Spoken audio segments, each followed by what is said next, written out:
The woman who ran the United States Treasury for 4 years just issued the most terrifying warning about American debt that I have ever heard. Janet Yellen stood before the American Economic Association on January 5, 2026, and compared what is happening to America right now to the fall of the Roman Empire. She said, "The preconditions for fiscal dominance are clearly strengthening." Those words should send chills down the spine of every American who owns a house, who has a retirement account, or who hopes to ever collect Social Security. Because fiscal dominance is the technical term for when a government's debt becomes so massive that the entire economy becomes hostage to it. When the Federal Reserve can no longer fight inflation because raising interest rates would bankrupt the country. When the only options left are default hyperinflation or economic collapse. And according to Yellen and a panel of the most respected economists in America, we are entering that zone right now. Quick clarification. I don't post real-time confirmations or short macro updates on YouTube because long-form analysis takes time. For viewers who actively track these developments, I maintain an official WhatsApp channel for brief updates and data points. The link is in the description. Let me give you the number that explains everything. $38 trillion. That is how much debt the United States government owes as of January 2026. To put that in perspective, the entire United States economy produces about $32 trillion worth of goods and services in a year. That means our debt is now 120% of our gross domestic product. We owe more than our entire economy produces, and it is getting worse every single day. Here is the number that should terrify you even more: $1 trillion. That is how much the United States government now pays every year just in interest on that debt. Not paying down the debt, not funding programs, just paying interest. In 2020, that number was $345 billion. In 6 years, it has nearly tripled. By 2035, it will reach $1.8 trillion per year. We are now spending more on interest than we spend on Medicare, more than we spend on national defense, more than we spend on education, transportation, veterans benefits, and food stamps combined. Interest on the debt is now the second largest item in the entire federal budget behind only Social Security. Think about what that means. Every dollar we pay in interest is a dollar we cannot spend on roads, bridges, schools, hospitals, or defense. It is a dollar that goes to bondholders, many of them foreign governments instead of American citizens. And here is the trap. The more we pay in interest, the more we have to borrow to cover the interest payments, which means more debt, which means more interest. It is a death spiral, and we are already in it. Janet Yellen used a powerful analogy to explain what is happening. Imagine the economy is a car, she said. The Treasury Department is the driver controlling spending. The Federal Reserve is the brake controlling inflation by raising or lowering interest rates. Now imagine that car is towing a $38 trillion trailer. The trailer is so heavy that if the Fed hits the brakes too hard by raising interest rates, the brake pads explode. Because every time interest rates go up, the government's interest payments go up too. At $38 trillion, even a small rate increase means tens of billions of dollars in additional costs. So what happens? The Fed is forced to take its foot off the brake even when the car is speeding toward the cliff of inflation. Because crashing the brakes would cause an even worse disaster. That is fiscal dominance. The debt becomes so large that it controls monetary policy instead of the other way around. The Fed loses its ability to fight inflation. And inflation becomes the only way to deal with the debt by making it worth less in real terms. Eric Leeper is a professor at the University of Virginia and a former Federal Reserve economist. He told Fortune magazine that when Yellen utters that phrase that we might be seeing signs of fiscal dominance, she was kind of part of it. He pointed out that as Treasury Secretary Yellen called on Congress to go big during the pandemic. And at the same time, she said, "Do not worry, the Fed has the tools to control inflation." Leeper said that shows she does not really understand what fiscal dominance is. The Fed only has the tools if we are not in a fiscal dominant world. And increasingly, we are. Leeper contrasted today with the early 1980s when Paul Volcker raised interest rates to nearly 20% to crush inflation. It worked, but here's why it worked. Back then, the national debt was only 25% of GDP. Because the debt was low, it took a long time for interest payments to affect the budget. The government had time to adjust. Today, the debt is 120% of GDP. The impact of rate hikes is instantaneous. If the Fed raised rates to Volcker levels today, the interest payments would immediately consume the entire federal budget. It is mathematically impossible. Leeper described what he calls the Hamilton norm. For most of American history, the expectation was that any debt issued today would eventually be paid off by future tax surpluses. Alexander Hamilton established this principle when he assumed state debts after the Revolutionary War and then ran surpluses to pay them down. That norm, Leeper said, died in 2020. When Trump put his name on the stimulus checks and Biden added trillions more, neither administration even pretended they would ever pay it back. The debt was treated as a permanent gift to the economy, not a loan to be repaid. When the public stops viewing government debt as an IOU for future taxes and starts viewing it as a permanent gift, Leeper warned, the Federal Reserve loses its grip. If people do not believe taxes will ever rise to pay off the $38 trillion, they spend their gift today driving up prices. In this world, inflation is not a bug, it is a feature. It is how the crisis gets resolved, whether we want it or not. The Congressional Budget Office has run the numbers, and they are horrifying. Under current law, the national debt will reach $50 trillion within 10 years. That would be 118% of GDP. But that projection was made before the One Big Beautiful Bill Act was signed into law in July 2025. That law added $3.4 trillion to deficits over the next decade. If its temporary provisions are made permanent, it will add $5.5 trillion. The debt is now on track to reach 150% of GDP within 30 years. That is the trajectory toward Argentina, toward Greece, toward the Weimar Republic. And the situation just got worse. On January 22, 2026, the Committee for a Responsible Federal Budget released a report titled, "What Would a Fiscal Crisis Look Like?" It identified 6 distinct types of crises that America could face if the debt continues on its current path. Let me walk you through each one, because every American needs to understand what is coming. The first is a financial crisis. Reduced confidence in Treasury markets could lead to a spike in interest rates, panic among traders, devaluation of assets, freezing of credit, and failure of major financial institutions. The report compared this to 2007, when the housing crisis triggered a global financial meltdown. Output shrank 4%. Unemployment hit 10%. Housing values dropped 25%. Hundreds of financial institutions failed. The economy took years to recover. Now imagine that happening because investors lose faith in Treasury bonds, the same bonds that are supposed to be the safest investment in the world. The second is an inflation crisis. To avoid default, the Federal Reserve might be forced to monetize the debt by printing money to buy Treasury bonds.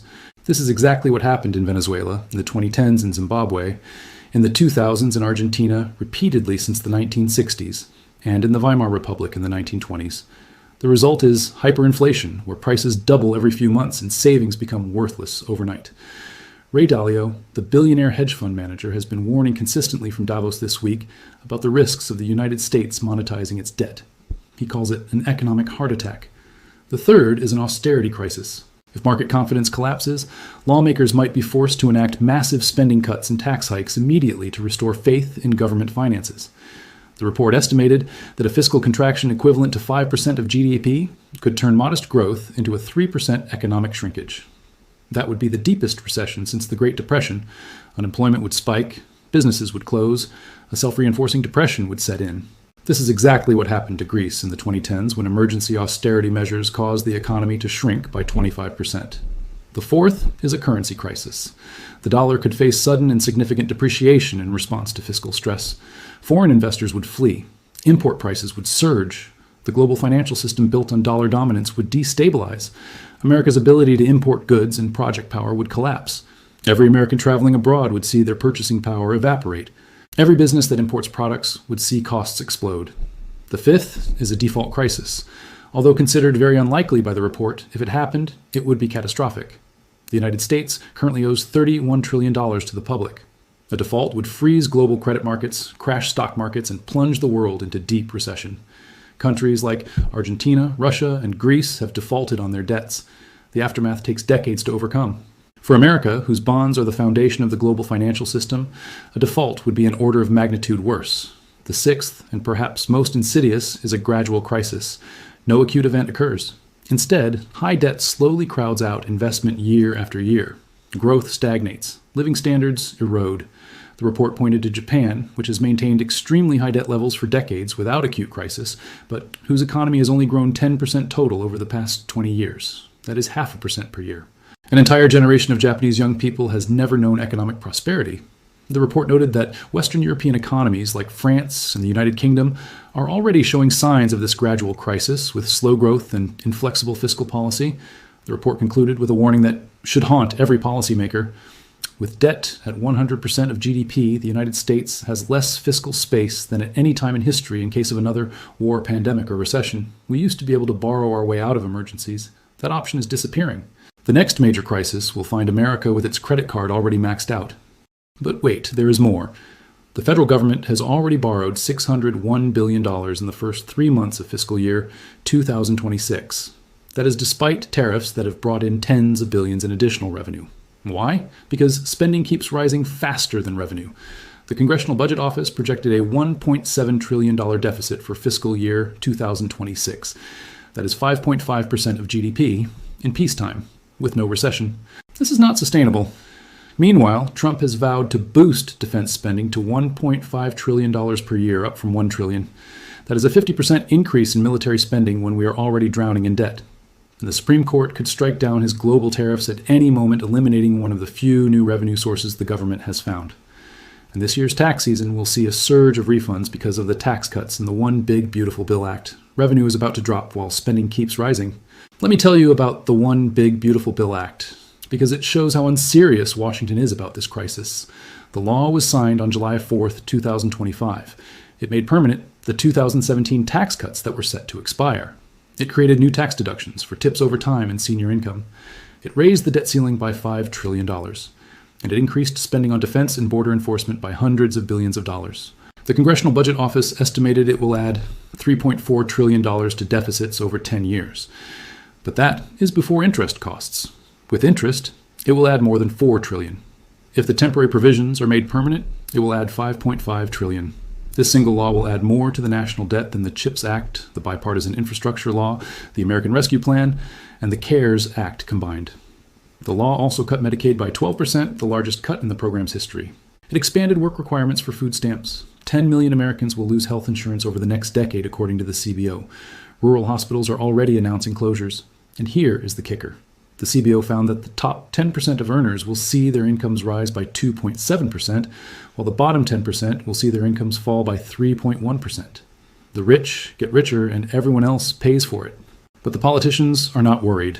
House Speaker Mike Johnson predicted that voters will reward Republicans for the bill in the midterm elections. No concerns at all, he said. We are that confident. This is the level of denial we are dealing with. The country is heading toward fiscal catastrophe, and the people in charge think they will be rewarded for making it worse. Heather Long, the chief economist for Navy Federal Credit Union, told Fortune that the bond market is the new king in the United States. She said for most nations, crossing the 120% debt to GDP threshold is a game changer that gives bond investors significant influence over the rest of the economy. That influence is felt by households through higher borrowing costs for mortgages and car loans, which are increasingly independent of what the Fed actually decides. When institutional reports like this come out, I usually flag them with a short note on the WhatsApp channel, because full breakdowns come later in video form. It's optional, only for people who follow fiscal risk closely. Let me explain what that means. Normally, when the Fed cuts interest rates, mortgage rates go down too. That makes it easier to buy homes and stimulates the economy. But despite the Fed cutting rates multiple times last year, Treasury yields have barely budged. The 10-year Treasury yield hit 4.29% in January. That is nearly as high as it was before the rate cut started. Why? Because bond investors are demanding higher returns to compensate for the risk that America might not pay them back. The Fed is cutting, but borrowing costs are not falling. The normal tools of economic management are breaking down. Gang Ngarbunanit, a managing director at J.P. Morgan and former deputy chief of staff to Yellen during her Treasury tenure, wrote an op-ed warning that the holders of U.S. debt have shifted drastically. Foreign governments used to hold more than 40% of Treasury bonds. They were reliable buyers who cared more about stability than returns. Now they hold less than 15%. The reliable block of investors that allowed America to borrow at artificially low rates is gone. Those easy times are over, he warned. Who holds America's debt now? Profit-driven private investors, hedge funds, banks, insurance companies. These buyers are far more sensitive to risk. If they start to doubt America's ability to pay, they will demand higher interest rates or refuse to buy at all. And if they refuse to buy, the only option left is for the Federal Reserve to step in and buy the debt itself. That is monetization. That is the path to inflation crisis. Japan is the largest foreign holder of American debt at $1.1 trillion. The United Kingdom is second at $809 billion. China is third at $756 billion. Together, these three countries hold less than 8% of America's debt. A decade ago, they held much more. They have been quietly reducing their exposure. They see what is coming. Here is what Yellen said that should terrify you. Should we be concerned about the potential for fiscal dominance? In my opinion, the answer is yes. The former Fed chair, the former Treasury Secretary, the most credentialed economic policymaker in America, is saying, yes, we should be concerned. Not might be concerned. Should be concerned. The preconditions are clearly strengthening. And she admitted her own role in creating this situation. When she was Treasury Secretary, she called on Congress to go big with pandemic spending. She said the Fed would handle any inflation. She was wrong.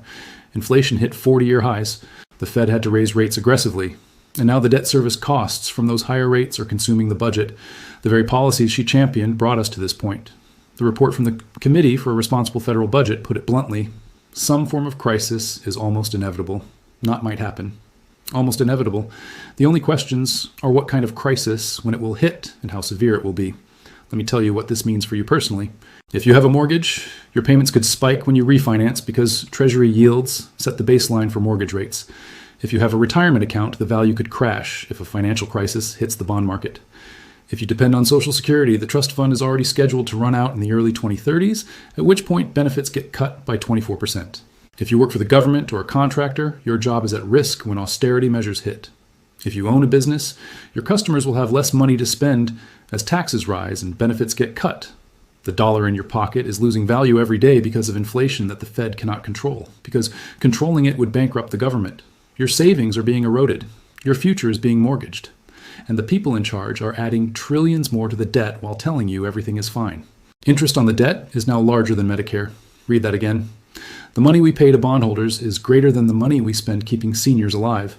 By 2034, interest will reach $1.6 trillion per year. It will absorb $1 in $4 collected in individual income taxes. 1/4 of all the income tax you pay will go straight to interest payments. Not roads, not defense, not schools. Interest. And here's the trap that nobody in Washington wants to talk about. The only way to reduce the debt is to either raise taxes or cut spending. But cutting spending means cutting Social Security, Medicare, defense, and other programs that voters depend on. Raising taxes means hurting the economy and angering wealthy donors. Neither party is willing to do either, so they keep borrowing. And the debt keeps growing, and the crisis keeps getting closer. In 1992, Ross Perot ran for president on a platform of debt reduction. He got nearly 20% of the vote by showing Americans simple charts of where the money was going. The debt at that time was about $4 trillion. Today, it is nearly 10 times higher. If Perot were alive today, he would be screaming from the rooftops. But there is no Perot. There's no voice warning Americans about what is coming, just politicians of both parties adding trillions more while hoping the crisis happens on someone else's watch. The Roman Empire debased its currency for centuries before collapsing. Emperors shaved silver from coins to pay for wars and bread and circuses. Eventually, the coins became worthless. Trust evaporated. The economy disintegrated. The empire fell. Janet Yellen compared America to Rome because she sees the same pattern. We are not literally shaving coins, but we are debasing the dollar through inflation and debt. We are making promises we cannot keep. We are spending money we do not have. And eventually the bill comes due. Yellen warned that if people stop trusting the coin, everything else in the economy becomes harder to coordinate. Trust is the foundation of the entire system. Trust that the dollar will hold its value. Trust that the government will pay its debts. Trust that contracts will be honored. When that trust breaks, the system breaks with it. We are not there yet. The dollar is still the world's reserve currency. Treasury bonds are still considered safe. America can still borrow at rates that would bankrupt most countries. But the margin for error is shrinking. The buffer is gone. One major shock, a war, a pandemic, another financial crisis could push us over the edge. What can you do? First, understand that the government is not going to save you. Politicians of both parties have shown they would rather add to the debt than make hard choices. Plan accordingly. Second, diversify your assets. Do not keep everything in dollar-denominated investments. Gold, real estate, foreign currencies can all serve as hedges against dollar debasement. Third, reduce your own debt. When interest rates spike, which they will, those with debt will suffer most. Fourth, build skills and relationships that have value regardless of what happens to the economy. Human capital cannot be inflated away. And finally, pay attention. The warning signs are everywhere. Yellen is ringing the alarm. The Committee for a Responsible Federal Budget is spelling out exactly what could happen. The bond market is showing stress. Foreign governments are reducing their holdings. The debt clock is ticking. This is not a drill. This is not a theory. This is America in January 2026, staring down a $38 trillion debt that grows larger every day. The Romans thought their empire would last forever. They were wrong. Americans think their economy is too big to fail. They might be wrong too. The difference is we have been warned. We know what is coming. The question is whether anyone will listen before it is too late. Thank you for watching. If this video helped you understand what is happening, please share it with everyone you know. Subscribe and turn on notifications because this story is developing rapidly and the next few years will be critical. The decisions made now will determine whether America avoids crisis or walks straight into one. And the more people who understand the stakes, the better chance we have of changing course. The clock is ticking. $38 trillion and counting. The point of no return may already be behind us, but until the crisis actually hits, there is still time to prepare. Use that time wisely, because when the bill comes due, it will come for all of us. Let me give you some additional context that makes this situation even more urgent. The 43-day government shutdown that started fiscal year 2026 on October 1st, 2025, was the longest in American history. It happened because Congress could not agree on spending levels. Federal workers went without pay, contractors lost income, essential services were disrupted, and what was it all about? Not reducing the debt, just disagreements about how to divide up the borrowed money. That is the level of dysfunction we are dealing with. During that shutdown, the national debt kept growing. Interest payments kept accumulating. The financial markets kept watching. And when it finally ended, nothing fundamental had changed. The same spending levels, the same deficit trajectory, the same path toward crisis. The shutdown was a preview of the political paralysis that will make solving this problem nearly impossible. Meanwhile, the Federal Reserve is in an impossible position. Inflation remains above the 2% target. The labor market is weak with unemployment at a 4-year high. Normally, the Fed would cut rates to stimulate the economy. But cutting rates when inflation is elevated risks making inflation worse. And the Fed knows that its independence is under assault from the Trump administration, which has repeatedly called for lower rates to reduce debt servicing costs. Fed Chairman Jay Powell's term expires in May 2026. Trump has made clear he wants a successor who will be more accommodating.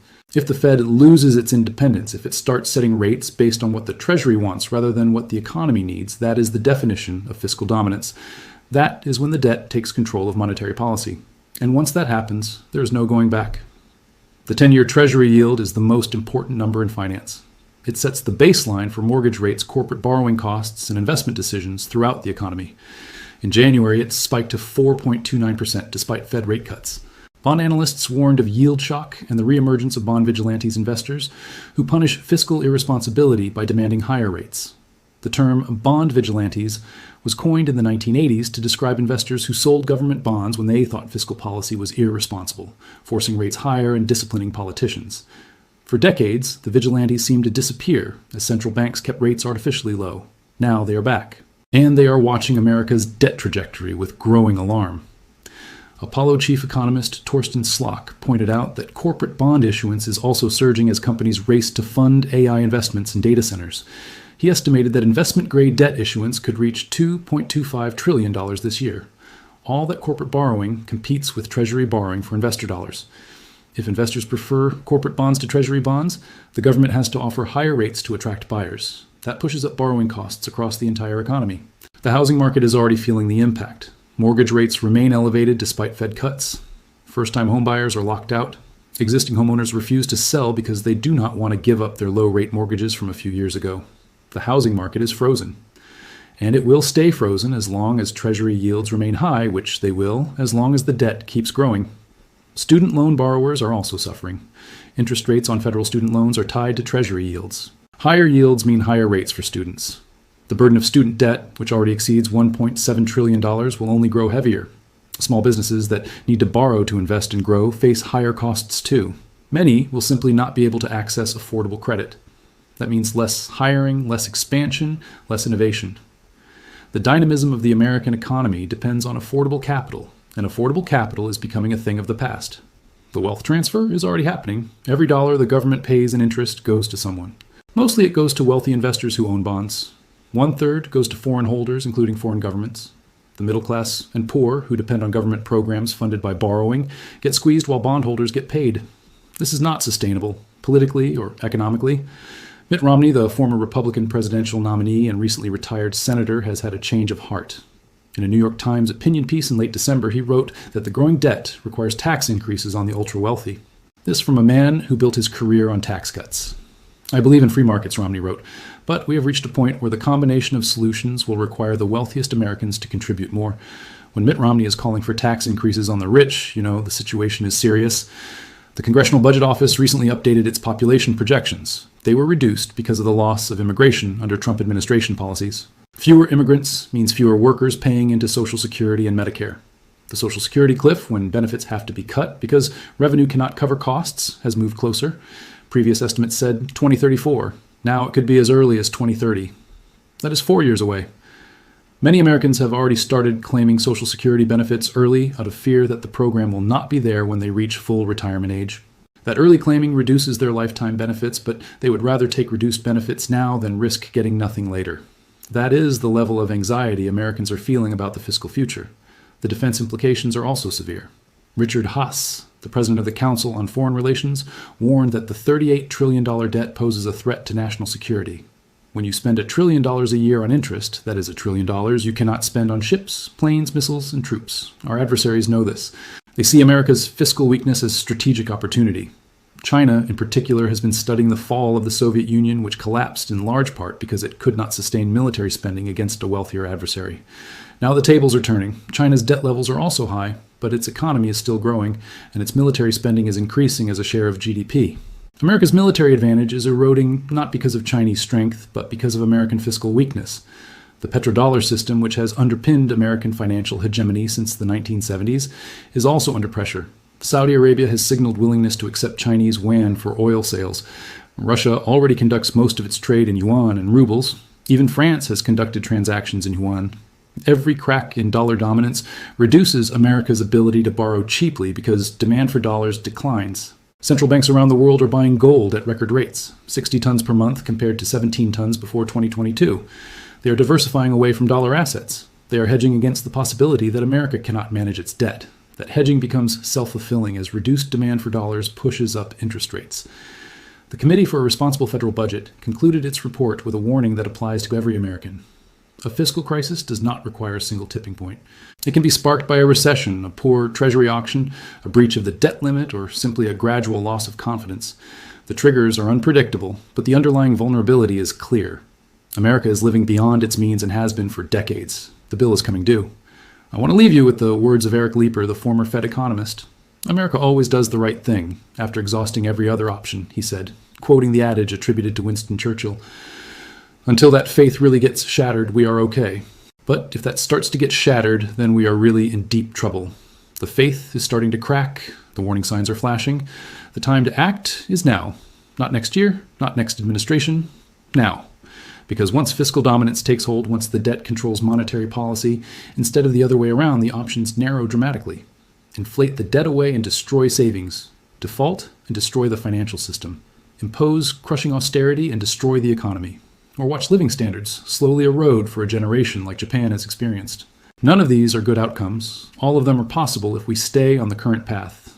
$38 trillion, $1 trillion in annual interest, 120% of GDP, one big beautiful bill adding trillions more, a Fed that cannot raise rates without bankrupting the government, foreign investors fleeing, bond vigilantes returning, 6 types of fiscal crisis looming, and politicians who think they will be rewarded for making it worse.